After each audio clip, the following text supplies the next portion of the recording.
朋友听了我的话呢，过了一段时间打电话告诉我说，生意呢还真的好转了不少。那么在生活中，冰箱到底应该如何摆放呢？首先呢，就像我们刚刚讲的例子，冰箱门呢是不宜与门相对，不管冰箱在哪里摆放，都要尽量避开冰箱门与门相对的情况，否则呢气流的相冲容易造成财运不稳定的情况，甚至呢有破财的隐忧。那如果实在是不好挪动的话呢，就可以用我们前面用到的挂布帘的方法，能够起到一定的化解作用。还有呢，冰箱在工作室会产生很强的这个辐射，对身体呢有一定的危害。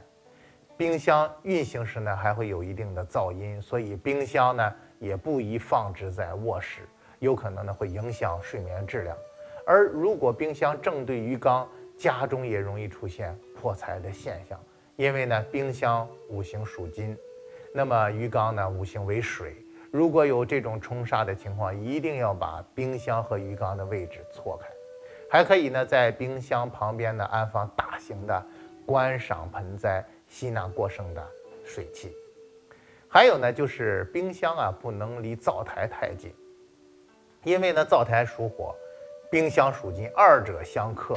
而且呢，灶台工作时散发出来的是热气。冰箱敞开时放出的则是冷气，冷热相激，容易对女主人的肠胃健康有影响，还可能呢引发家人之间的争执。冰箱与家人的饮食息息相关，那冰箱中的食物呢充足，有衣食无忧的寓意，而空空的冰箱则有经济窘迫的不良意象。所以一定要经常让冰箱里保持一个充足的状态。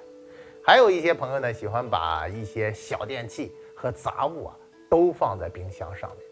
从风水的角度来讲呢，这些小电器发射出的电磁气流会搅动周围的气场，对主人的健康呢带来不利的影响，也不利于聚财。最好将这些电器呢另行安放。那么大家看完了这期节目呢，相信大家对于冰箱的重要性一定多了一些了解。